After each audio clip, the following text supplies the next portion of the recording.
Test 1, 2, 3. Looking good. Dim the lights. Extinguish all open flames. Wrap yourselves in damp towels. It's gonna be a scorch around the old Jawn table tonight. Learn secrets. Find out truths. Distinguish between fact and fantasy. Help 3 misguided youth get on the path to a better understanding of the questions that have been pondered for decades. Also in the back tonight we have an open bar and dancing women, so get there early and stay late. We will be accepting competitors' coupons, so bring your disheveled and torn gift receipts and free burger vouchers. Most importantly, make sure you are wrapped in damp towels. See you at the bar. Dim the lights. Extinguish all open flames. It sounds like a Charlie Brown. It does, doesn't it? Wrap This one. yourselves in damp towels. Oh, just close that window. That's like the piano start playing.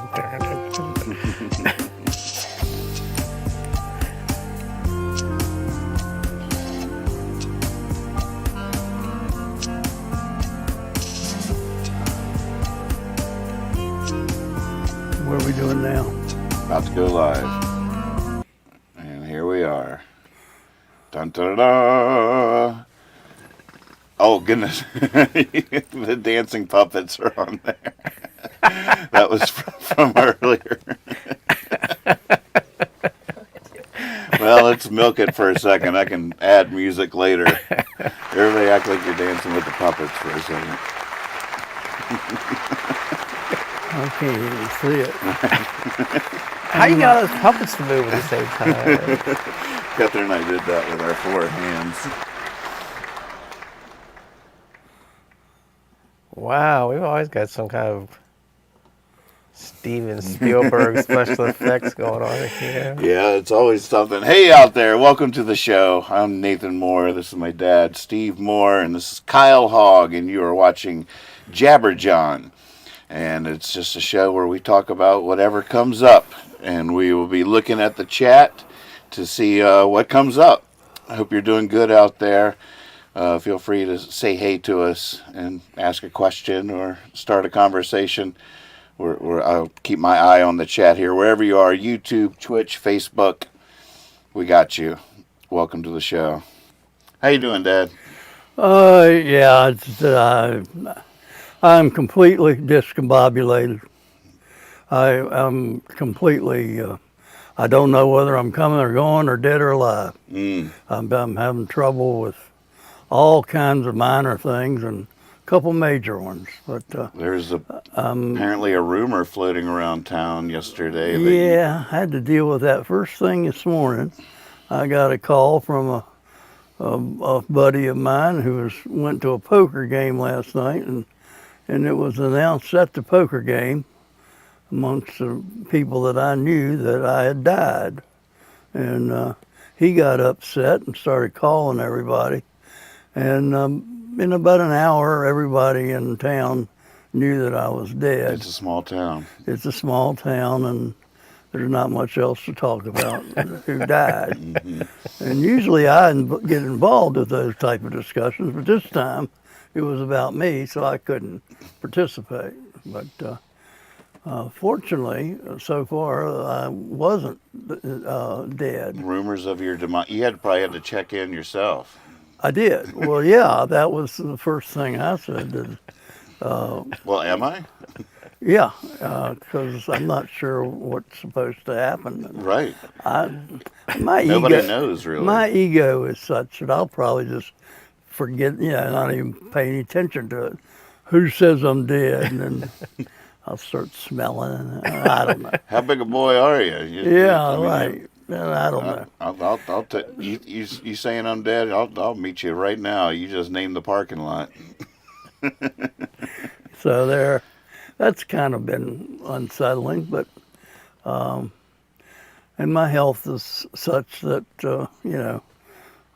I'm dealing with some issues today that I didn't want to deal with. So I'm having a weird day. So I don't need to talk about that anymore. Well, we're setting the record straight.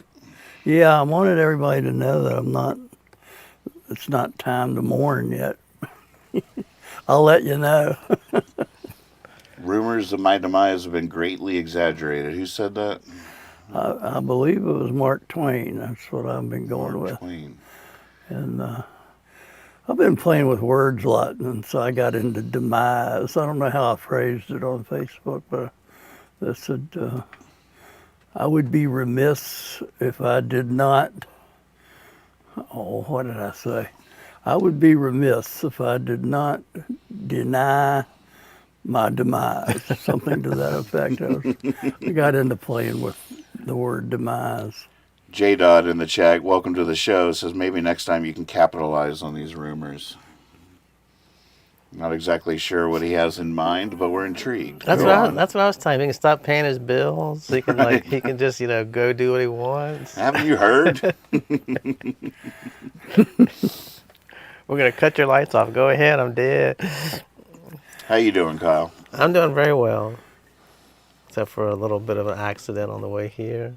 Little fender bender out front. There's more cars, large trash, more obstacles in the neighborhood than usual. Yeah, there were a lot more cars than usual. Was there a reason for that? Well, the landlady is away next door, so the roommates are celebrating. Oh wow! So what are we sitting over here for? Go hang out on their porch. It's been a whole thing. Well, how have you been? I've started doing a daily. Over my first cup of coffee, I go live on the channels and do Surly in the Morning Afternoon News, where a cartoon of myself, it's a cartoon me, does host the news and reads the headlines. What And time would that be about It's anywhere between 2 and 4:30. in the afternoon? And it's tough because it would be better for business if I could just pick a time and set to it, but it's better for me if I do it organically and it's genuinely my first cup of coffee of the day without having to set an alarm or anything, and to read the headlines fresh, seeing them for the first time on the air over my first cup of coffee, trying to maintain the authenticness of that energy, that early in the morning vibe. But I don't know. As I get more and more into it, maybe I'll set an alarm or have to consider doing it at a set time, because I feel like I'm providing a good community service there. Because a lot of people are very upset by the news, and I feel like but they want to be aware of what's going on. I feel like I'm not a bad source for that. Now, what is this? I never heard of the site you said you were getting the headlines from. The Drudge Report? Yeah, I'll that's do right, the but Drudge yeah. Report, Google News, and something called a news map that lays it all out in this weird grid. And experimenting with sources and open to being suggested sources. Right. Also, anybody watching can put a link in the chat, Right. and we'll click on that and see what that's all about. Now, do you read these before you start talking, or you just sit down with your cup of coffee and click it on? I want to make sure I see it first on the air. So Okay. that's the whole first moment. Is like, all right, here we go. Right. What happened while I was sleeping? What's gonna be the big headline? So I react to it really naturally. I'm like, oh, like it's Right. real. If I look at it first, I don't know. It sort of changes the whole notion of the thing. I had an interesting thing today that's got me in my head a little bit and wondering how I should handle it in the future, of a little argument starting in the chat and seeing that out of the corner of my eye and not knowing whether to moderate, chastise, pick a side, like Right. and of course right now it's just people I know, so I knew both players. In the future, I'm hoping that it might gain some popularity, and it'll be mostly strangers in there, and then it'll be a little bit easier to ignore or let go, or I don't know what my role in that regard should be. Anybody? Yeah. Now, are these mostly intelligent remarks, or is people nitpicking about You know, social media and politics. But they're being serious, not just trying to stir up trouble. Right. Okay. I don't know. You got any wisdom for me on that front? Should Well, it sounds like a case of situation ethics, where sometimes you might want to jump in, and depending on the characters and depending on the subject, or if you can feel an emotional thing going on that you don't think is healthy, you can cut it off. So I would say you could be a moderator and try to control it, because you don't want too much of that, because that Right. would just pull everything apart. So I don't know, but I don't have a set rule, because I would think one time it'd be right to do one thing and another time another thing. right. So that's what I meant by I was watching a situation. Bob Woodward interview last night talking about his Trump book. And he was talking about when him and Bernstein broke the whole Watergate Nixon thing, and it was all in the Washington papers and stuff. I can't remember the lady's name now, but the editor of the paper, when it was all done, she said, "You really had a lot to do with this now, and I'm sure you feel a lot of power now." But she said, "Don't let the demon of pomposity take over. Like, don't become like you're the, the." Since The you've broken demon this, of pomposity. yeah. I love it. I love it. Yeah. So maybe sometimes you just gotta let them run their mouths, and you have to just, Water off a duck's back. yeah. Yeah, it was hard because I had things to say, things I genuinely observed in the interaction, but then I didn't quite know if it was my place, and I guess it's up for me to decide what my place is. That's the tough part. I wish I had a producer on that front Right. to give me my marching orders. Oh, you should have said something, or Yeah. well played. Way to stay out of that. Well, I think sometimes one answer is going to fit. Situational ethics. Where did that phrase come from? I've used that a lot in my life. That's one which is in terms of psychology. You look at how you handle situations in classroom or management, things like that, when you're dealing with other people. You can't just make one set of rules, because it depends on the situation that you're involved with, and it changes. So if the situation's different, you're going to behave different. And so that's where you get situation ethics. I'm a master of it. J-Dot says, I've enjoyed Surly in the Morning Afternoon News. You're the news anchor I can relate to. There you go. Oh, And that's you're good just to a hear. cartoon, right? I'm just a cartoon. Yes, Perfect. that's what he relates to. Exactly. And the dancing puppets were on that show.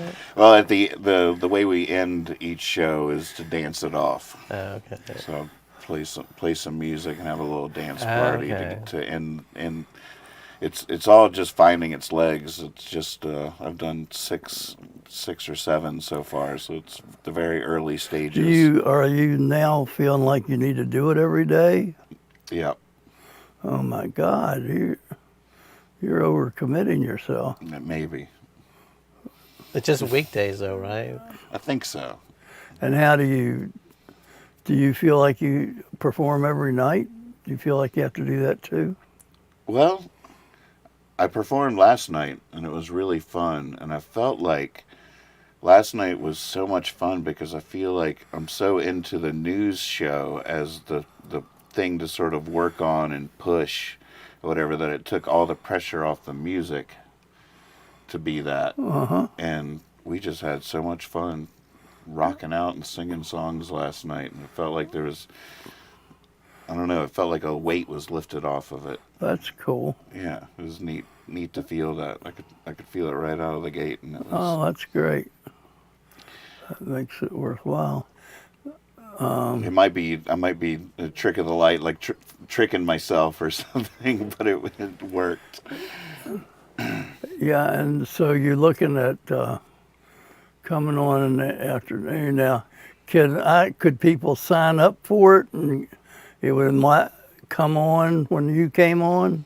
YouTube's probably the best for that. YouTube has a nice little bell that you can click to get notified whenever the channel goes live, which Okay. works for Jabberjawn as well. Same YouTube channel that Jabberjawn's on, that we're on right now, my Nathan Moore YouTube, and I've come back to embracing YouTube. I tried to go full on Twitch, but YouTube seems to be the easiest for people to watch on their TVs. Well, what I do, if I got somebody that wants to see it that has never seen it, I show them how to go to the apps. I'm talking of Xfinity now. So I teach them to go to the app and then get on YouTube and then go search and just search Jabberjawn. And we pop right up, right? And they all pop right up. That's so great. And Wow. that's And I bet, Xfinity doesn't even have Twitch. That's the roadblock in my Twitch pursuits. I realize it's not as pervasive of an app. Not all the TVs have it.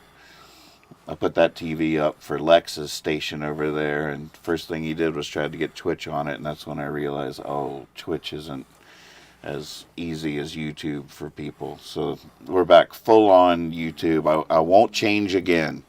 From here on out, Nathan Moore on YouTube is the source for all these Nathan's Land shows. And I've tried so many hats on the last few years. I realize I've just been moving the goalpost for everybody that's trying to just be with me. But Right. from Hippie Fiasco TV to then to Twitch, and it's just all over the place. well, I feel like that sometimes with the dialogue that you got 3 different places or 4 different places reporting in. Like when I go home, like a friend of mine's comments are on my YouTube station that Right. you gave me. And I'm wondering, are you getting that too? Or why am I just getting hers and not other people's? And what's that all about? That is a little bit of a dilemma, because in my attempt to put it in more places to hopefully reach more people, I'm also splitting the party up into different rooms. Exactly. So you got one person hanging out all by themselves on Twitch. You got like 3 people on Facebook. You got a couple on YouTube, and it's like different parties, and they're seeing each other in their own little chats. So Restream does a pretty good job of sending the chats to different places. So if you're in Twitch, you will see the chats from other platforms in there. But at the same time, there is this feeling like I'm splitting the party up into different rooms. And Well, personally, I don't know anything. I don't know anybody that's a Twitcher. right, So I'm not worried about them right. since I don't think they're existing in the real world. So I'm looking at how you bring the YouTubers all into the same fold so you could, that you can have a dialogue there. But that's what I thought when I looked at it. It's like, and I didn't know if you were seeing them too. I do see all of them. Like you see on here in Discord, this first chat we got was from Ben, and it says in brackets, Facebook. Hi, Nathan and Steve and Kyle. Hey, Ben. Hey, Ben. Hey, man. So, that's happening in other chats too on Facebook. And like in YouTube, that'll pop up in the YouTube chat, but it'll say Facebook next to it. Yeah. So But it's confusing. We need to do something about the way it's organized in terms of the communication. I agree. Because it's not good for you to have to pick up your little phone and look at it, and it'd be Well, I nice. don't mind doing that. I'm not sure there's a better way to see the chats. Well, I mean, but they all ought to be together. I mean, the whole thing should be where you can see everything. Because you're not, based on what we just were talking about, you're not No, I seeing am. all. I am. You are, Yeah, I am. but we're not. Right.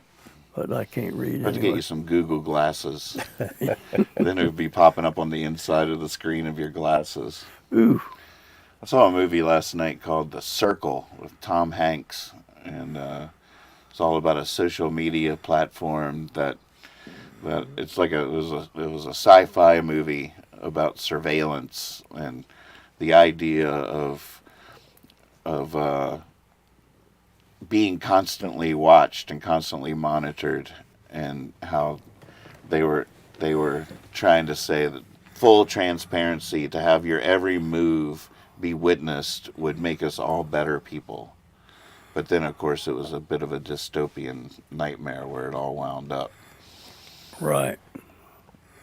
Well, I was watching something on YouTube where it's like your phones now, even when you take your battery out, they're still working. Like you can't ever even really shut them down anymore. Right. Yeah, I mean, it was definitely, there's a lot of parallels to what's actually happening in this movie that I saw. What was that old Jim Carrey movie where he's like Truman Show. Yeah, the Truman Show. What a great movie. I haven't seen that in a long time. I just remember the premise. They film him as he's the only person that's filmed, right? He doesn't realize everybody else is actors. Oh, right. And he doesn't realize that his whole life is a part of a reality show that the rest of the world's watching. Have you seen that movie? I think I did, actually, yeah. It's a very entertaining movie. Very interesting. And that's like 20 years old or something, isn't it? Mm-hmm. Yeah, that was early on. He's an interesting guy. It seemed like after he did the Andy Kaufman movie, which I don't know if you ever saw that. I don't think I did. It was pretty brilliant, but it was all became part of this whole spiritual awakening that he had. And Jim Carrey doesn't really do movies anymore. He just has a big beard and talks about and speaks in poems. Speaks in poems. He's sort of, he's had this whole metamorphosis into a bit of a guru or something. I haven't heard Didn't he about make that. like some weird video or something and get off Facebook by showing like this 10-minute video that he made? I'm not sure about that, but it sounds right up the alley of what we're talking about. Huh. Yeah, he's a very, very interesting guy. Well, that was the Man on the Moon, wasn't that the Andy Kaufman? Squanjo, here's somebody's watching on YouTube, your son, Squanjo, and I see you in the chat. Good day, chaps, he says. Good day, Squanjo. Hey, Joe. Good to see you. Yeah, so I'll tell Joe a story. Okay. That Joe picked me up the other day and said that we were going to go for a ride in the country. So he drove me all around Swope. And I got we just, just seeing the countryside. It was beautiful. And we ended up at Frank's Mill, in the river there. And the first thing I saw by the river was, and this is where my friends go and plant plants and go there to get away from the world. And there was these beautiful tulips growing. And let's see, when I got home, I took a walk, and Heather, my friend, came by with a bouquet of flowers, and she had gone out to Frank's Mill separate from me. She had picked flowers for me. She had gone to a funeral, and she wanted to come by and check on me. And she, maybe that's where the rumors started. But I saw Heather with flowers going to yeah. I could see how they, funeral got flowers for Steve. There's a theme here. Yeah, I shouldn't have said that. But at any rate, she put them in a vase and put it on the window there. And I looked at it, it was the same flower that I had admired, the exact same tulip. Wow. And Joe, and she said then that Joe had planted it. Joe and Tim had planted those tulips. Wow. So there was like this magical tulip thing going on. That's beautiful. And it was beautiful. Spring is sprung. And I was really glad I was alive that day to experience that. It's beautiful. Bean says, The Circle is an excellent book. Dave Eggers, the guy who started McSweeney's, wrote it. You ever heard of this author?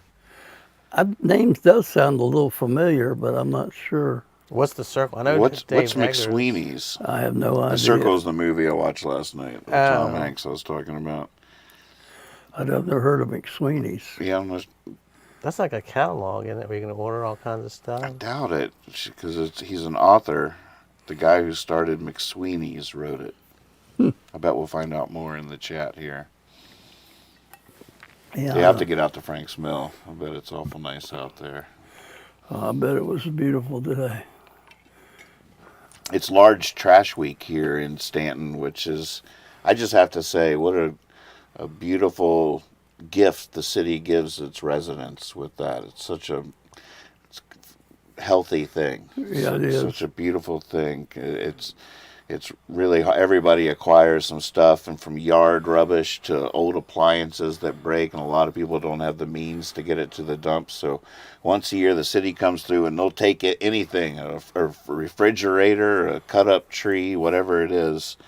Do you have a pile in front of your house yet? I'm one of the few people that does it. My neighborhood, I'm one of the people that don't want to do it in the daylight. I'm like trying to look. Should I come back in the dark? My neighbors across the street had all these chairs out. I was like, man, they're like lawn chairs. I was like, man, I want those. But I was afraid they'd see me and go, what are you doing? So later I heard somebody else going, oh, they're all broken. I was like, thank goodness I heard them say that. I don't need to sneak over there under cover of Coming cover. home from Christiana and Saul's the other night, it was like 4 blocks. We stopped 3 times. I'm glad I'm not out there driving around, because I'd never get anywhere yes. this Did way. you get anything? Didn't actually grab anything, but 3 times I'm like, well, look, what is it? Wait, we got to look at that. And we get out and look at it and be like, oh, I guess it is broken enough. There was one giant dollhouse. We were Really? thinking for the nieces and nephews, it was pretty extraordinary. But upon closer inspection, it did need quite a bit of work. But it was, I mean, probably like that tall, full-on house. Wow. Made by a great woodworker back in the day. Had curtains on the windows, had a stairwell inside of it, Wow. and little rooms. It was a whole real deal. My ex-wife's father, they used to live in New York City, and there was an old, like just a cabinet sitting out on the, like, they probably didn't have pickup, but it was just like an old cabinet sitting out. He stopped and looked at it. It was an old dental cabinet where you pull like these little thin drawers out. And Oh, I love a thing like and that. they didn't have a car. He rode the bus. He was like, what? So he put like his feet underneath it and like duck walked it and got it on the bus and took it home with him on the bus. That's a man after my own heart right there. Wait, who is this? My ex-wife's dad. I think we get along. I completely understand for him. everything about that Yeah. story. McSweeney's publishes poetry and books. They have an excellent website, too. They make beautiful poetry chapbooks. Oh, that's good to hear. Glad that still happens. Oh, yeah, that's great. That's what I was thinking. It's like a place you can order like different magazines and books and stuff like that. Yeah. Spot on. Well, what's the bird of the week? You want to do my bird? I'm ready. All right. Well, let's do it. How'd you pick it? I changed 3 times. It's funny. I'll tell you. What's funny is I chose Once when he was alive, once when he was dead, and once when he came back to life. when he came back. Originally, I had the catbird because I saw one in the yard the other day, but the catbird is not in this book. Ah, And the catbird's a very common bird, so it shows you that this book we were talking about, what it's like to be a bird, is not really a normal bird book because it would have a catbird in it. right. It just doesn't have one. Doesn't have a mockingbird either. So Catbird seems like an unfortunate name choice. yeah. Natural adversaries. Do you know how it got its name? I'm dying to know. All right, I'm going to tell you. I'm going to do the same thing with the mourning dove. Of course, everybody knows the mourning dove because it's you see them in the morning. That's not true. No, it's not true. They don't come out in the morning? No, they come out whenever they want to come It's just out. anytime, but they will come out in the morning, right? They will come out in the morning, and you can see them in the morning. Tell but me that- this: well, maybe I should wait. Morning dove is your bird today? Yeah. Okay, so I'll wait. All right. I'll just say this with the catbird. the reason you call it a catbird is because it works through the brush near the house, and it has a call when it's calling another catbird, and it sounds like a mew. Mew, mew. And it really does sound like a little bit, it's not their normal call, it's just like they're talking to each other. But you can hear them, and it definitely sounds like a mew. Wow. And that's my... So it really is unfortunate, too. Like, they naturally are summoning cats their way. Could be. To a certain extent. Could be. They're also very quick and fly, and cats can't catch them very good. But they're probably mocking the cats. So tell me this. Is this a mourning dove?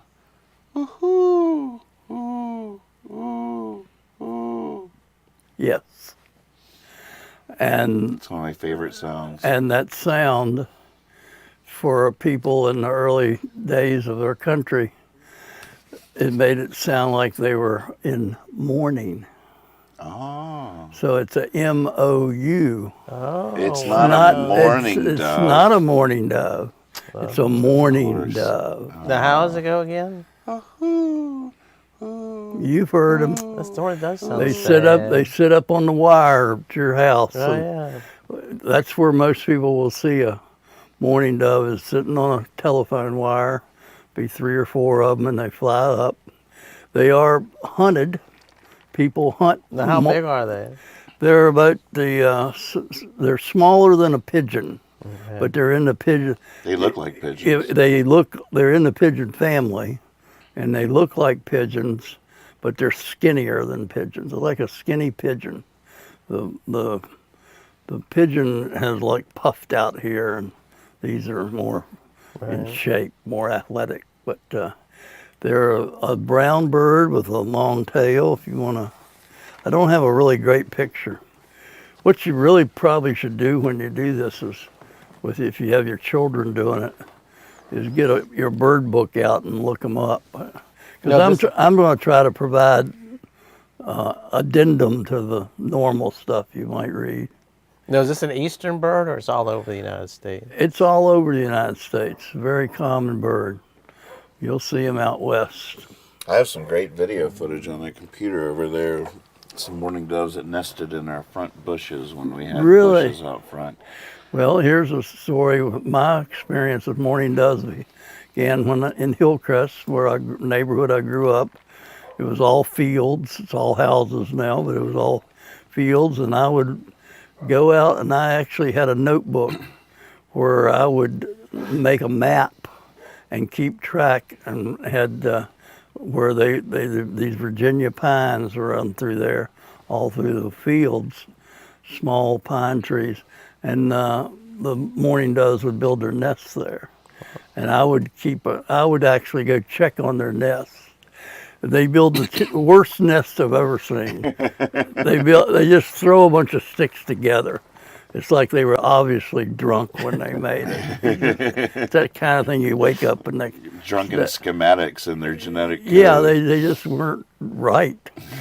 Where other birds spend a lot of time making these intricate nests, they just throw a bunch of sticks together and then sit on them. And they have 2 or 3 eggs, or 1, 2, or 3 eggs, and then they raise their young. So I would watch them. I'd watch the eggs and count how many eggs there were. And I was doing all that. I was like 12 years old. That's what I did.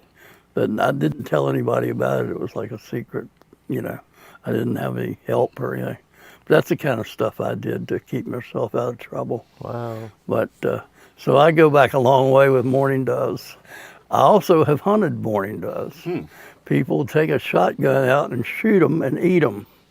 Now, you don't get anything but a little squab, a little breast but you could kill 12 or 18 of them. I don't remember what the limit was, but what would happen was people would go out in the fields around here after they'd do the reaping.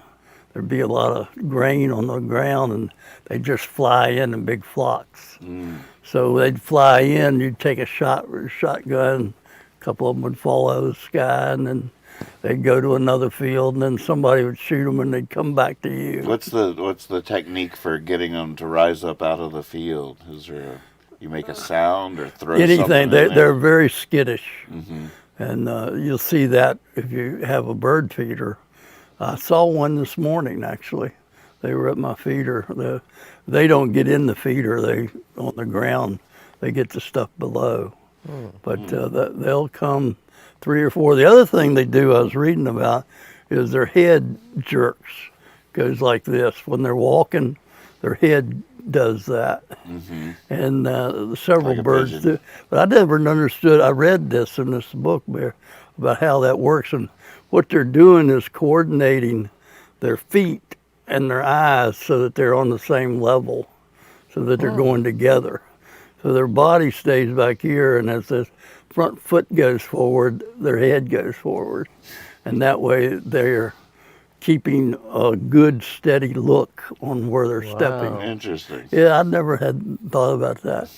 But there's several birds that do that little head bob, Right. and mourning doves do. Mourning doves have a beautiful, if you just look at them, they look brownish gray. But if you look closely, there's colors that they're just the way the sun hits them. Like an oil slick in a puddle. Exactly. Some of the colors that you get are just magnificent. Some of the prettiest birds I've ever seen have been individual mourning doves, the way they're walking around. So you can do that. Is there anything else I need to add?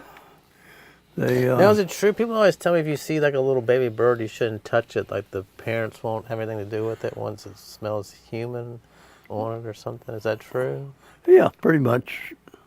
Oh, the idea that if you touch a baby bird And like or pick an it up egg- and put it back in the nest, you basically. I think you're about 50-50 on that. I mean, they're not that persnickety, but if you bother them too much, you're just going to scare them away. Right. But I think a lot of times you can put them back in the nest. And it's not a hard rule or anything. It's what was it? What was that word? It was ethic. What was it? Situational ethics. Is that what it is? Exactly. Exactly. I always wonder about that. You know, you see the nest up there in the tree, and I came up with a theory that the reason they have a few eggs is because they have to use the first child to teach the others how to fly. They push it out of the nest. It splats on the ground. They're like, "See what happened to your brother there?" And but that's quite a first leap to not be able to take off from the ground first to practice it, but Yeah. to have to fly out of that nest as a little baby must be a terrible moment. Well, I'm sure it is, and they don't do it voluntarily most of the time. They have to get a little shove from the parent. But then they do just sort of like flap a few times and land on the ground, and that's usually how that goes, right? Usually. And then Kyle finds them, sticks them back in the nest. And Yeah.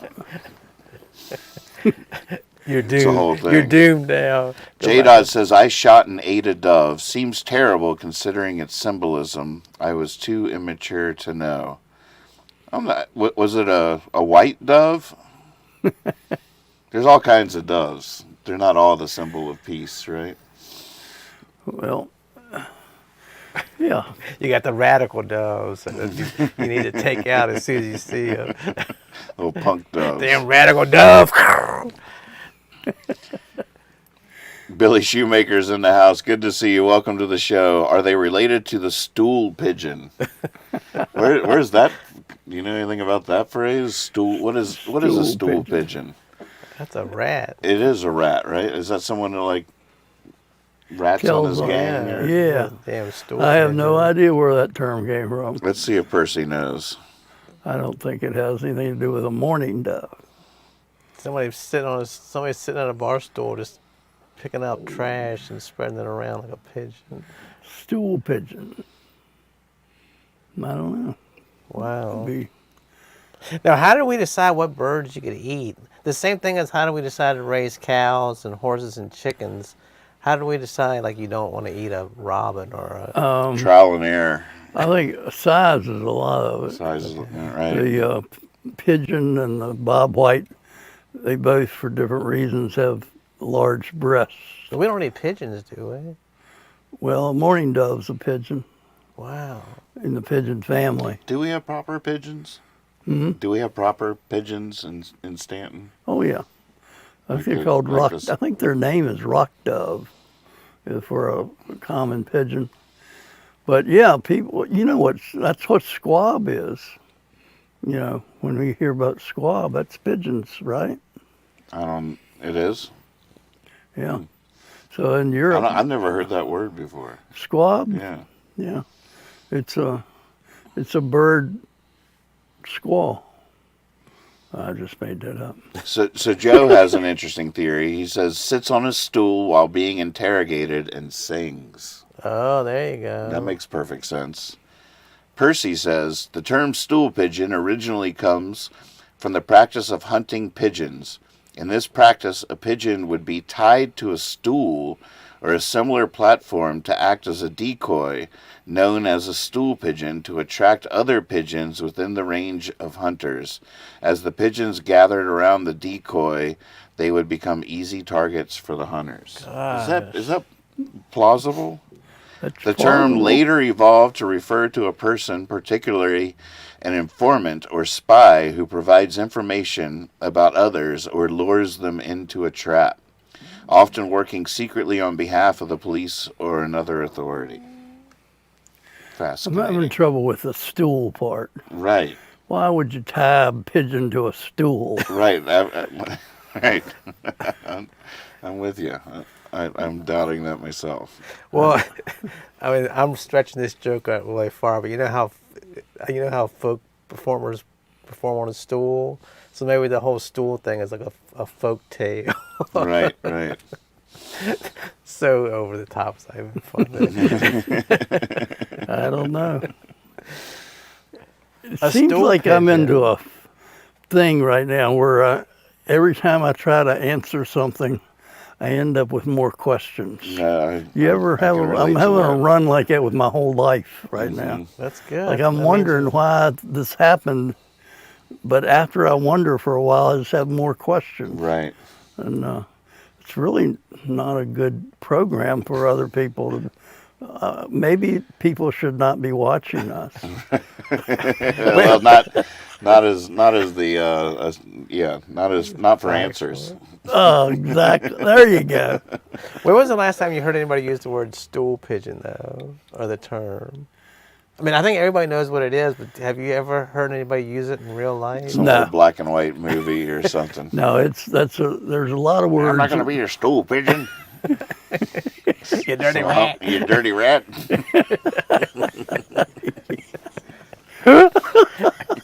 Untie me from this stool. I'm not going to attract anybody else. Gosh, stool pigeon. I never have. Man, I considered that. want to go up to somebody and talk like, man, you're a stool pigeon. Well, and I'm at a stage in my life where a stool is not a stool. A stool is a Table. stool. I just dropped off a couple of stool pigeons. It's time to go back to work now. I don't get it. Goodbye, stool pigeons. I'm going to make the mourning dove sound now. That's very good, by the way. You do a good I've always loved that sound. pigeon. God, you're Do like, pigeons make the same sound? Or is that mourning dove exclusive? That's mourning doves. That's They interesting. they make a sound, but it's not as pretty as yours. I see it as theirs. Mm-hmm. But The pigeons, you mean? the mourning dove makes that sound is, I think, very pretty. And of course, they're not mourning; they're calling each other. They're saying hi, hi. I think.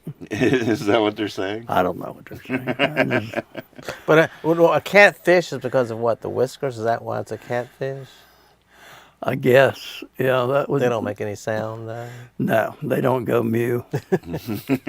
They do, Well, but the water can't gets hear it. Guess we got the Water catbird gets in and their the mouth. catfish. What? We got the catbird and the catfish. Everything Catwoman. everything that cats love to eat that they named something after. That's true. I think the cats had something to do with the naming of these certain things. Is there any more on the mourning dove before we go to the next? Whoops. How long does a bird even live? There is well, they can live a long time. Like I don't know years? about mourning doves. Most of them don't live a long time. 2 or 3 years is a long time, but some birds can live for, eagles and big birds like that they can live 40, 50 years easy. Whoa, an eagle can live 40, 50 years? I think so. Do mourning doves fly south? No.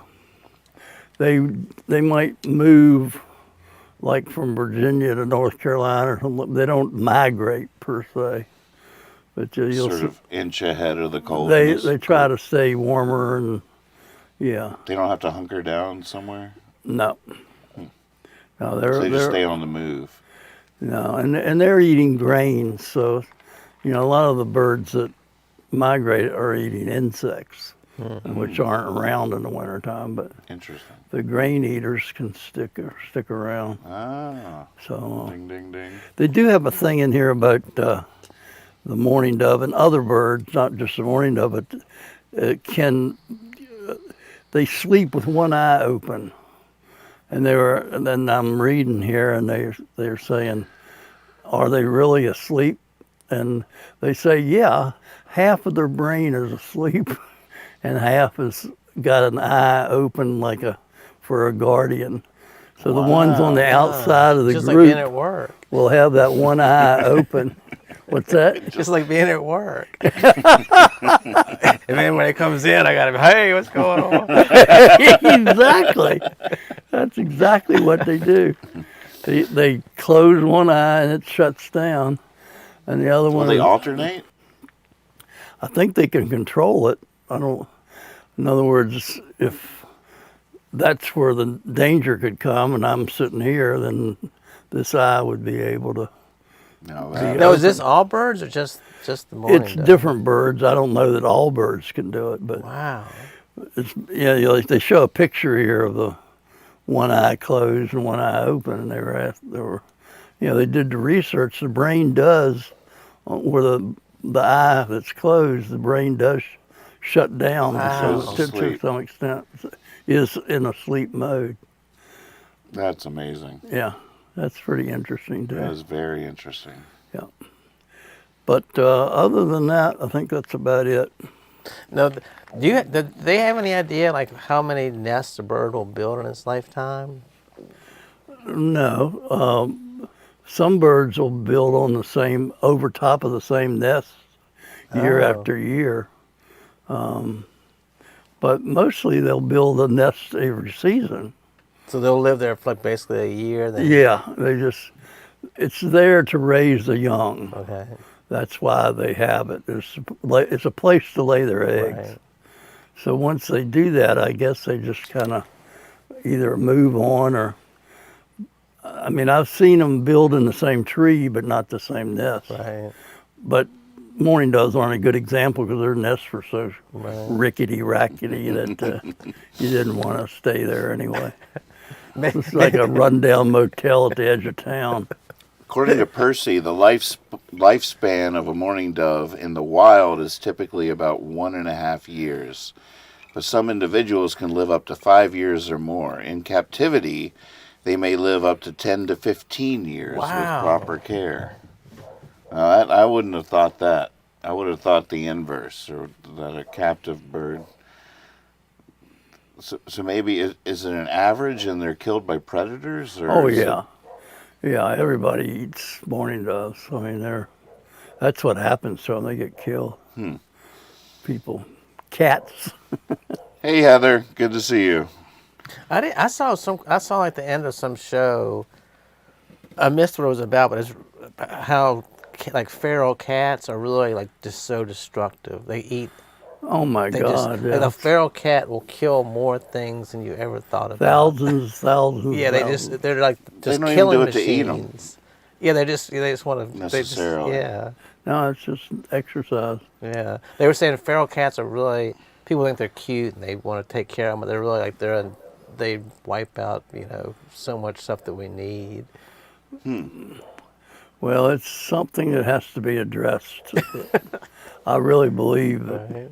people aren't being responsible when they let their cats Oh yeah. out at night and let them, go out and catch something Yeah. and it's cute and they need to sit down and see all those. It's like, I'm not against cats, I'm for birds. Right. You have to take a stand. I at mean, some they are point. just natural hunters. I mean, they Well, cannot. I don't blame They them. cannot Yeah. see something without immediately going into that mode. Oh yeah. You see it happen, even with that little red light that we shine around, and it's so funny to make the cats do Right. things or whatever. But the mode they get into, the second they see that, is like, oh, Yeah. I'm gonna get that. I mean, it's intense. Yep. They're just out there 24/7. If they're not they're sleeping with one eye open the other direction in Exactly. case there's something they could kill in the periphery. Yep. Guaranteed. It's the meaning of life for them. Our cat hunts house guests. Now are humans Nothing's too big for that thing. are humans like the only warm-blooded thing that sleeps, like just goes to sleep without worrying about itself, or do other animals like fall asleep and just like Sure. I'm sure I'll be safe.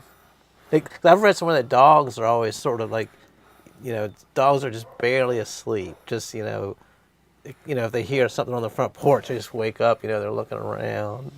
It is amazing how quick dogs can go in and out of it. They are up like that and on it, and they can just go right back in. Like I can go to sleep on the sofa and somebody's banging on the door. I don't even hear. I'm just like, I'm sure I'm safe. Oh, just. Yeah, I think it depends on the predators and what that animal group has to be worried Right. about.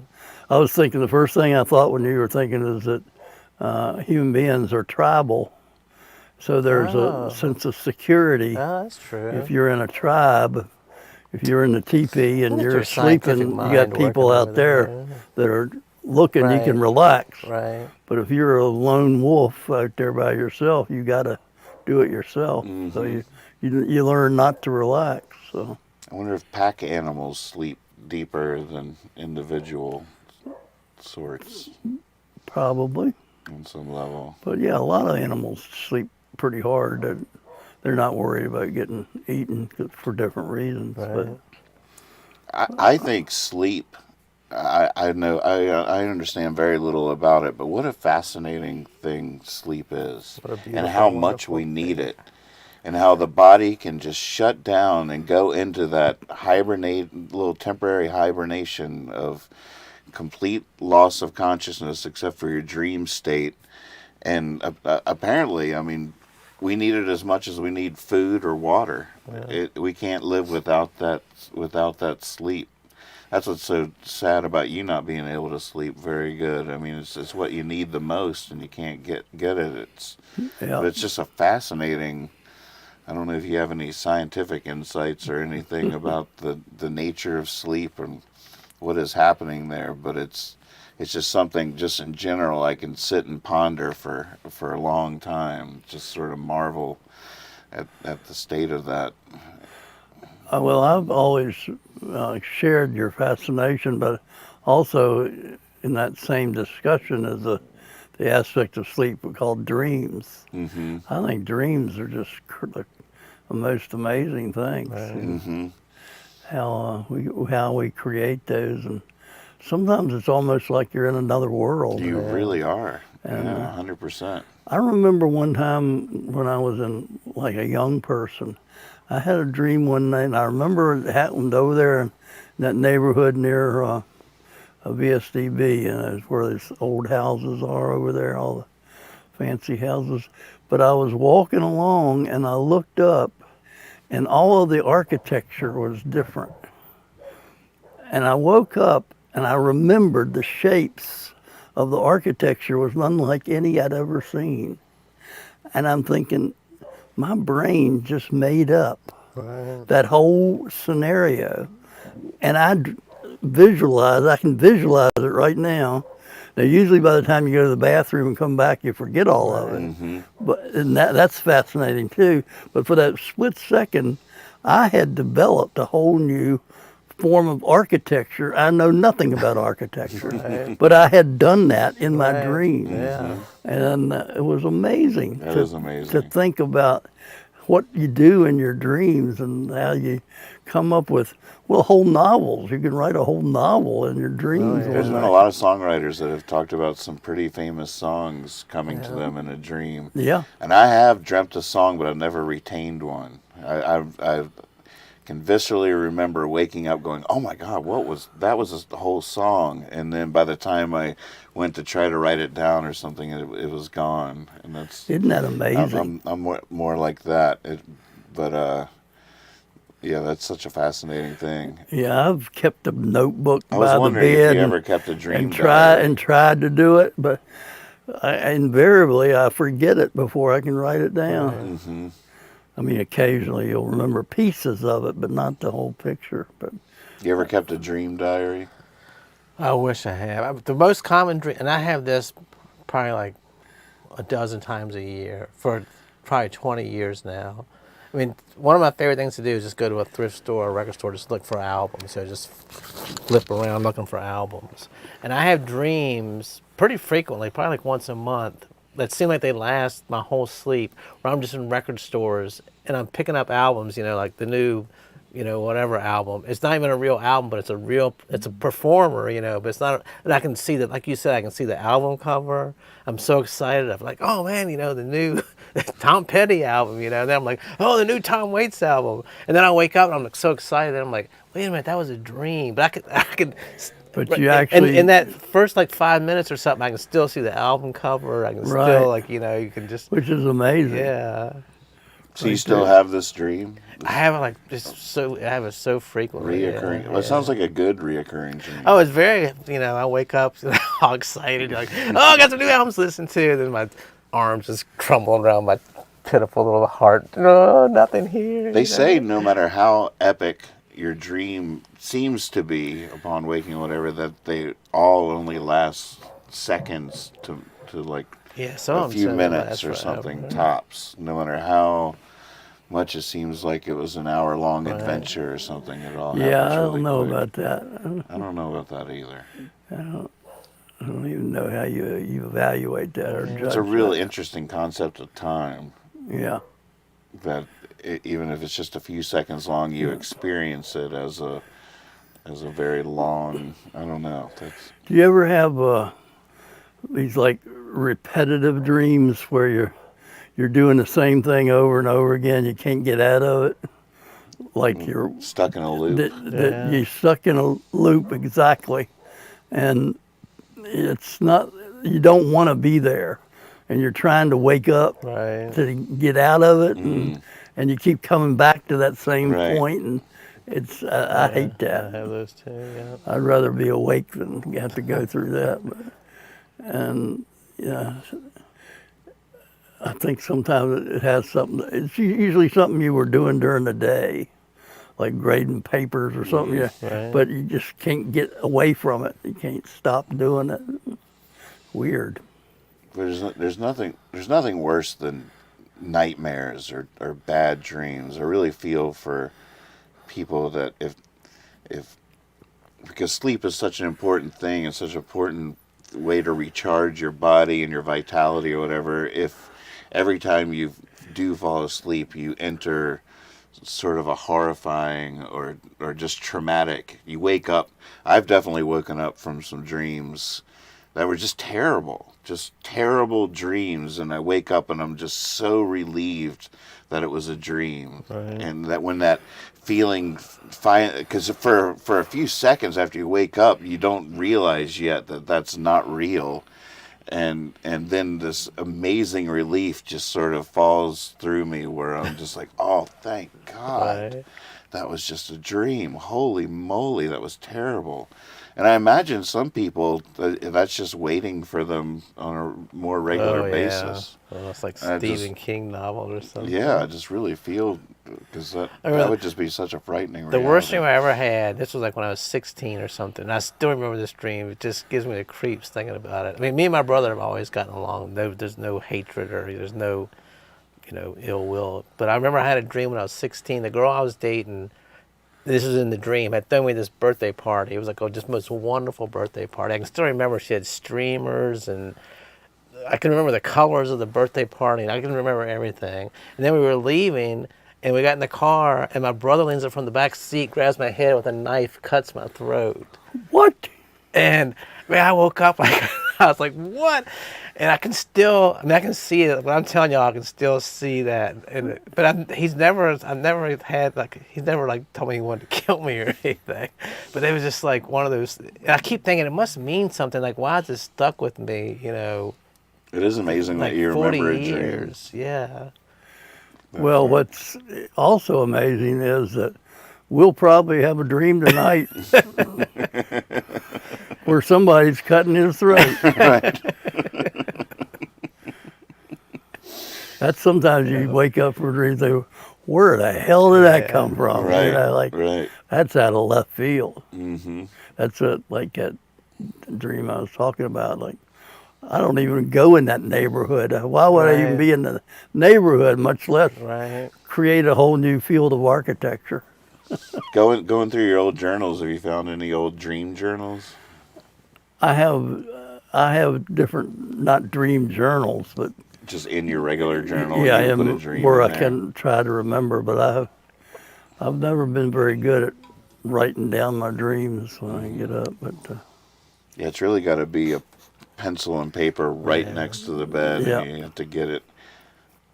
yeah, invariably, Fascinating exploration. because I'll get up and usually I'll have to go to the bathroom. So by the time I get back from the bathroom, I don't remember the dream, Right. which I don't understand that either. Now, this is a little bit different. I know we shouldn't believe everything we see on the internet, but I was watching some guy last night. He was talking about meditation, and they just took people that I think it was 10 people that didn't, they weren't, just like take us three, we're not meditators or anything.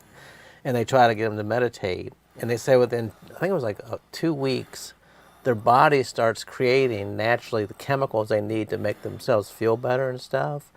So they were trying to figure out where do these chemicals. It was like they gave us a pill. Like say you had high blood sugar or not, you had heart rate. Your body starts naturally doing that when you meditate, and they can't figure out. And I don't even know if this is true. This guy might have been some crackpot saying this, but it's like when you meditate, even though you're just a beginner, your body starts listening to what your brain's telling it and healing itself, sort of. Which I was found like totally fascinating. Like That is Seems fascinating. plausible. Yeah, that's But they were saying it was almost like they were like somebody's sneaking him medicine. Somebody's giving him high blood pressure medicine when we're not watching. They're like, no, we're watching him all the time. His brain or his body somehow just is getting itself back together. Which is, if that's true, man, why aren't we all meditating and doing this? There's a lot of good evidence out there Yeah. that says we all should be Yeah. meditating for all kinds of different Yeah. reasons. It's hard. It's hard. He had done a study where he sat in complete darkness for a week, no sound. They put him in a room, no sound, no. a week. Yeah, but they said you can't even have a speck of light because if you do, your brain starts having visions and then you can't shut them off, so you'll go crazy. Oh, get Because like the little spark of light just opens your brain back up again. But if you're in there just total darkness. So what were you? Where did this come from? I was tripping so hard last night watching something. There was something on YouTube I was watching. The guy was on there just talking about all this stuff. It was a guy talking about how the body works and stuff, like the meditation and the whole meditation thing. He just wanted to see like sensory deprivation, so he spent a week, just I don't know what they do, lock you in a room. I don't know if they lock you in there, but you're in this room. And he was with scientists that were like monitoring his body and how it responded Yeah. and stuff like that, or was it all anecdotal? They were monitoring him, but he just how your brain just like you can't time just basically stopped for him. He said you just panic. He panicked at first, and then it went away, and then it came back because He had plenty of food and stuff. Yeah, but he didn't know if like he had. At first, he said you can sort of keep track of What time. kind of food did he have? I He have didn't- all kinds of questions. Tupperware full of nuts or something? What did he I don't have? know. But like he said after like say like you go to sleep for the first time and you wake up, he didn't know if he had spent like 4 days in there or if he had just taken a nap and woken up and it had only been like 45 minutes.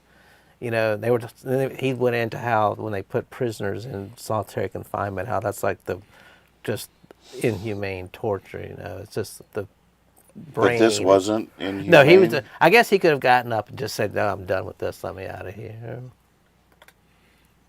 I bet the time thing is pretty fascinating. Heather says, I still have anxiety dreams about school, and she loves school.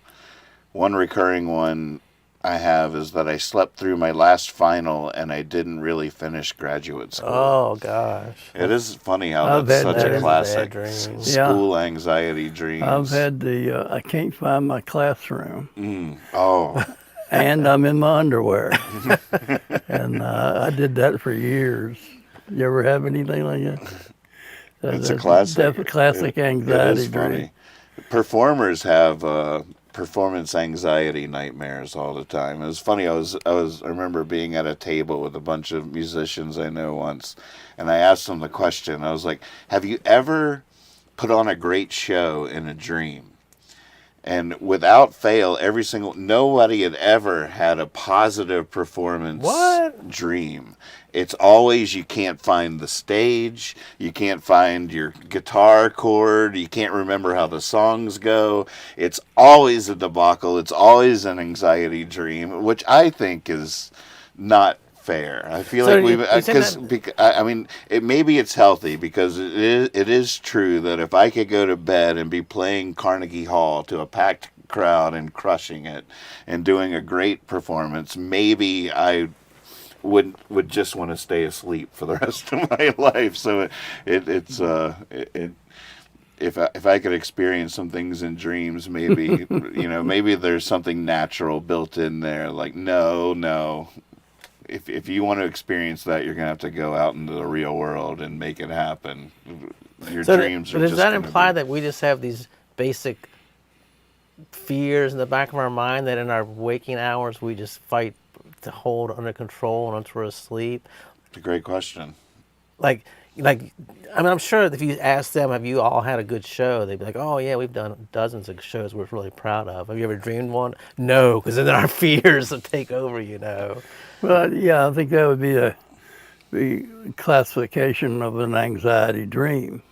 There definitely is a category of dreams that are anxiety dreams, and that's their purpose. They're bringing it to the surface of something that you've been worried about, and you can analyze it or not, but it's coming out in the dream because it couldn't come out any other way. But I also think that happens for positive things too. You can have positive dreams that are created that aren't anxiety dreams. They're whatever the word for being satisfied, and feeling good about it. But There might be some evidence from that little anecdotal poll that I took, just that your happy dreams or your fun dreams aren't necessarily attached to your profession or to what you do or what you might have concerns. I think what occurred to me, I thought you might say, was that I don't think they're attached to memory. Oh, you don't remember them? Yeah, you still have them, but because they're just nice things happening along the road, it's only when you get bothered that you notice it. And the reason you probably remember the ones that cause you anxiety is because they're so traumatic they wake you. And you wake during them to get away from them. Yeah, Whereas a beautiful dream, you just stay in it and float right through. floating's a good word for it. No, I never even thought about this before. I don't know. God, I don't know why I've never thought about this before. Do people ever dream where they're not in the dream? Do people ever dream like a beautiful dream or a scary dream, but they're not in it? Sure. I can't remember any dream I've ever had that I wasn't personally involved Well, in. you're an Like egotist. almost. Oh yeah, Kyle. All this really? Pretty That's fucking strange. selfish. Am I the only one that dreams about myself? Yeah, that's I a hate little to tell weird. you, but you're the only one that remembers them all like that. I mean, I can't remember ever having a dream where I am just like creating the dream for other people to partake in. I feel like most of my dreams are through my eyes, like life is. But aren't you somehow involved in it? Like you could have saved him, or you But I were don't out see there. myself from outside of myself. No, I don't see myself in the dream, but I am part of the dream. Right, you're right. Just like in life. Yeah. I just through your I eyes. don't feel that. I feel like a lot of my dreams I'm reading a novel or watching wow. a television show. And you're watching yourself from outside of No, yourself? I'm not watching myself. I'm watching a story unfold Right. that I don't. I See, might can't think be of- in I it, can't think of but a I time don't I've ever have to had be. that. Do you have that? Where I'm not in it? I don't think so. Do you? I can't relate to that. I don't know why I've never thought about that before. Well, Maybe Billy wants to know, where do our pants go in our dreams? I don't know, but I'm writing that down. That might make it into a song. Heather says, I think they are about things that are really important to us. At least that seems to be a theme of mine. I've also had ones where I can't find my dogs. Awful. Yeah, I know, especially for you, that's just an anxiety. yeah, dream. things that you worry about, things that your brain dwells on and comes back in the dream a lot of times. So J-Dod suggested a new topic. I don't know if we should tackle this now, but just to put it out there, he says, someday, can you guys talk about your belief/faith in the origins of the universe and if there's a greater purpose, and how your views may have or may not have changed over the span of your life? Woo. Just a little topic. It's right up there with what's your favorite brand of peanut butter. Oh, my opinion about life in general has changed dramatically the older I get. Mm-hmm. The more life just becomes more special. Every single aspect of life to me becomes more special the older, which not just as an appreciative thing, but as just not just for me, but just like I just can't believe, the Just opportunity. being in awe. Yeah. Mm-hmm. Which when I was young, I was like, oh, well, whatever. I'll fight my way through this and get it, destroyed. Let's just keep going, burn that bridge. And now I'm like, no, you gotta keep everything. You gotta cherish everything and do everything, try to make everything, get the most of everything. Mm-hmm. Well, my initial reaction is there's a tremendous evolving between a young person, a middle-aged person, and an old person. There's tremendous changes that have gone on as I've gotten into this category called old, and it's totally different than it was when I was younger. Mm-hmm. And when I was middle-aged, it was totally different than when I was, and because you can go all the way back to where, it was very simple. And, we do a lot of jokes about the baby in the diaper and the old man in the diaper and how Coming there's full circle. coming full circle. But there is a lot of truth to it, because one of the things that's happening as you age that becomes noticeable is that you start to lose things. Things that you could do, you can't do any longer. And that passes on into a fiction that you can talk about. I can talk to you about how I used to be a good racquetball player, but I can't play racquetball anymore. But there's that time after time, to the point where you have given away so much, you're almost childlike again, and which is not necessarily a bad thing. I mean, it's part of the process of how humans, how life forms go, I think. Right. And, one thing about what J. Dodd's talking about is that I've been thinking about is, are we as human beings different in the way we perceive this thing and all the other life forms out there, from trees to bacteria? And, when they talk about that there's like 6 billion organisms living in my stomach. Yeah, you hear that big, I don't know the number, but those are live things that are using me to be alive, and they're part of, when you say me, they're part of me. And I was thinking that, like my liver, I got into trouble with my liver because my liver doesn't have nerves. And we complain about our nerves, chronic pain, but if you don't have your nerves telling you that there's something wrong, you can get lied to by people that are trying to do the right thing, but they don't tell you. And I was a victim of Wait, what's that? Who lied? my liver and my kidneys, because they don't report in through the central nervous system. They don't ever tell my brain. They complain, but they don't do it in a just according to pain way. Now, the other thing happens too, where things are shooting pain, and there's nothing there to hurt it except up here. So you get bad messages that way too. But I don't know where I was going with all that, but It's fascinating. I threw it out there. Yeah. But it's what I'm living with too. But when they talk about my liver, and that it has over 500 different things it does to keep the body working.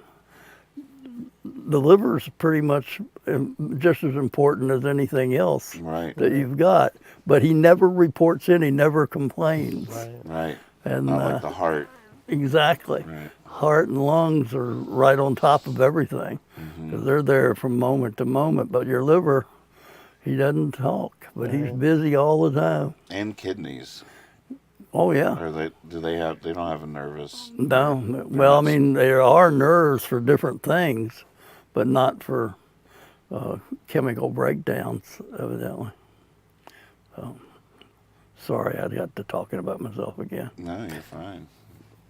Now, what's the old saying? Youth is it like youth is wasted on the young? Isn't it? That's what it is. Like, my nephew will come over. He's 30 something, and we'll just be sitting there drinking, having a good time. He'll just be rattling off some nonsense, but I'm thinking, oh my God, that's like the same stuff I said, and I never. Sometimes I want to say, look, you just gotta slow down. You'll realize that's not true. Then other times I'm thinking, no, just run with that, because that's the age you are. Just let that anger and that that weird thoughts. And then I'm just sitting there like, man, I should tell him, that's wrong. that's a good thought, but that's wrong. But I'm just like, no, just let it, that's like what you're supposed to do when you're that age. Yep. There is an age for being foolish. Yeah. But it's like almost the knowledge versus the passion. Like, he's sitting there all worked up, and I'm sitting there slumped back in the chair, like, no, that's not right, But I don't say anything. It was like I'm admiring his, passion, and we're gonna change the world. We're gonna do this and this. And I'm like, oh, good luck. Give me another beer when you go in there. You think youth is wasted on the young? Well, yeah. I don't even know what that means. I think you have to learn somewhere, and the youth is when you make your mistakes. I think too many times we just don't give ourselves the ability to learn through making mistakes, and mistakes you tend to not dwell on them. But young people are always going to make mistakes. That's the only way you really learn. And I think that's one thing that helped me as a teacher was that I never passed judgment on a 17-year-old saying crazy things because that's what you're supposed to do. You're supposed to explore those boundaries, and you're supposed to ask questions. And you don't learn anything if you don't make mistakes. And so I think there's a time for that. Right. If you're... And it's good to be youthful and resilient when you're making those mistakes. So Exactly. if you tried to put wisdom in that young body, it would sort of be wasted. And you got to be young enough to get back on the horse. Right, exactly. Yeah, exactly. That's what I was thinking too. And that's the same thing too. When he's talking, sometimes I think back and I'm like, that is the truth. Like when you're at different ages, the truth is the truth, and like it really is the truth. And when you get older, you're like, it's not really the truth, but it was the truth then. It's like it's sort of it's like yes, that's so true, but then you're like, oh, but if you twist it a little bit and go, it's not really. I mean, it's just like I guess I'm like jealous of his enthusiasm and passion, and that's a wonderful thing to have, Contextual truths. Yeah. It is true. It's like that old Dylan song. I was so much younger or wiser. What's that Dylan lyric? I was so much younger then. I'm older than that now. That doesn't seem to grab what I'm trying to grab. No. But it's a classic idea of being wiser when you're younger, even though you're dumber. You actually were on. Right. I completely relate to what you're saying, and I feel like that's true. It was true, Right. even if it wasn't true. It was true, and it's important for all those voices to exist and all those energies to thrive in their ignorance or whatever. Because I'm sure on some level, our wisdom is just as contextually important. It's I don't know, like it's just a interesting idea that each truth has its time and place. I can't remember who I was listening to. I was listening to a song this week, and it was an older singer singing, "I wish I knew now what I knew then." Like if you wish that I knew what I know now when I was younger. Yeah, like if you could just go back and like still have those, just like not that the world beats you down, but you get used to making sacrifices or not getting your way, or well, that's not really what I wanted, but we'll make it work. I can relate so strongly to either idea in terms of what we were just talking about. Like, there's definitely would be, if I could wish it upon myself, that I could go back and tell and like have a conversation with my younger self as I am now. I there's a part of me that would give anything to have been able to do that, to have been able to avoid some of the mistakes I made, and to there's a part of me that really wishes I knew then what I know now. On the other hand, I could that would have changed everything. Oh, yeah. It's could have ruined everything. It's really easy for me to underestimate how much that might have stolen from myself. I mean, Exactly. I would just love to not have made some of the mistakes I've made, but on the other hand, I'm not sure. I think it'd be easy for me to underestimate how much I'd be stealing from myself. You wouldn't be the same. Wouldn't be the same. And things that are the absolute truth mean different things at different ages. Like 1 + 1 = 2. That's whatever age. But like me now, 1 + 1. If I had somebody I was dating or something, 2 is a totally different thing. 1 + 1 means totally different than 1 + 1 when you're 8 years old or something. It's like things that are true have different, different. I can't think what I'm trying to say, but different impacts on Sure. That's true. I feel that. I hear that. Yeah, it's true. It's true. Ben says, "I was so much older then. I'm younger than that now." There it That's is. the line. Yeah. Heather says, back in the day, we would sit up till sunrise after marinas and talk for hours about what was true and what was not true. Margie says, every mistake or decision we make brings us to the road that we're meant to be on. Gotta believe that. What a wonderful show. We're at the end. Are we really? Yeah, the time is up. I guess we could do a leaving song. Yeah, And leaving my song. my rub right now is I know the perfect leaving song I want to play, but I don't think I'll remember the words. I have a song I wrote that's on the new record one? Brian produced for me called "The Show of My Dreams." But I feel like we'll see how far I get through it. Yeah. Go for it. Make up a new verse. It's the show of a lifetime with family and friends of mine. I've never seen such a beautiful stage. But I can't find the stage door or guitar chord. My mind's a blank, can't picture the page. It's all going wrong. It's all going wrong. It's all going wrong.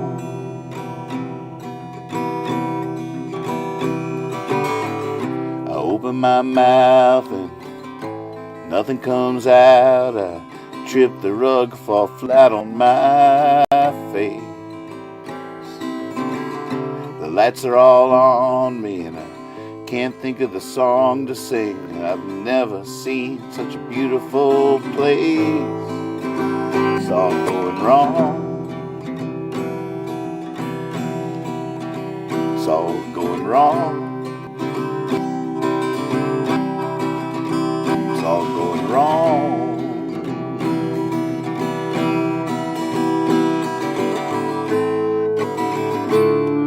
I'm sure I don't know what it means.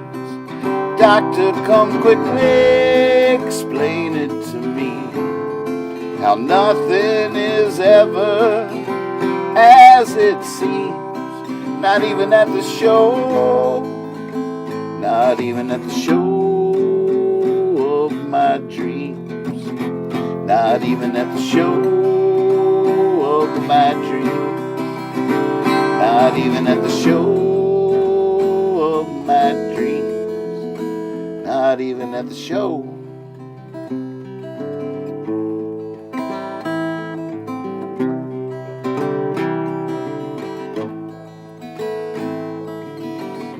All my life I've struggled and strived to get here. Now I'm here, but I'm not here yet. I know that's my cue, I just don't know what I do. Just stand there like an idiot. It's all going wrong. It's all going wrong.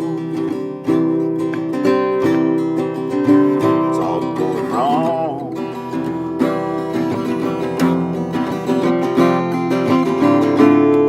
I'm sure I don't know what it means. Doctor, come quickly explain it to me. How nothing is ever as it seems. Not even at the show. Not even at the show of my dreams. Not even at the show of my dreams. Not even at the show. Not even at the show. Not even at the show. Not even at the show.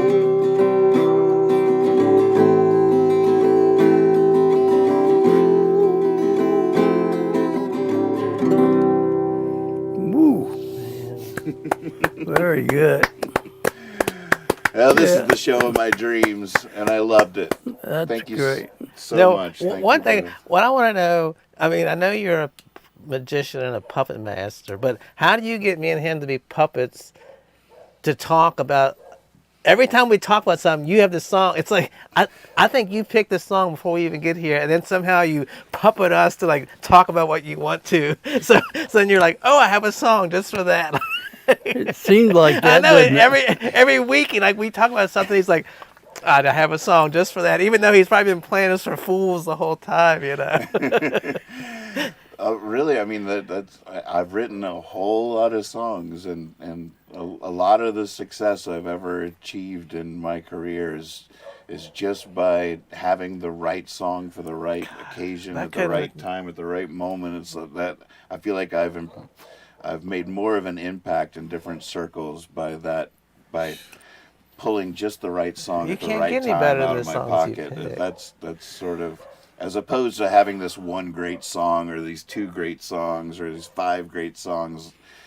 No, my gift is that I have a 1,000. And you're a magician. I mean, it is, to me, really, to be able to do that after what we talked about and you just being like, oh, I got a song, that's magic to me. I'll take it. Ta-da! It is magic. See you next time. Unfortunately, next week we're going to all be in the park for the YMCA benefit. So we won't be able to do Jabber Jawn next week. Maybe we could do it on a different day next week or something. We'll talk about it, but we'll see you next time whenever it is. All right, everybody. Tell all your friends. Maybe we could get Kyle to take a day off and we could meet early in the afternoon. Yeah, there you go. But yeah, thanks for checking us out, and we love you. Yep. Listen for the morning doves. Yep. Yeah, if you see a flicker, tell me. I want to know when you see one of those birds and you get excited because send a picture. Yeah. Put it in the chat. So far, we Thank you for your comments too. Your comments helped a lot tonight. Thank you very much. Thanks for being there. No,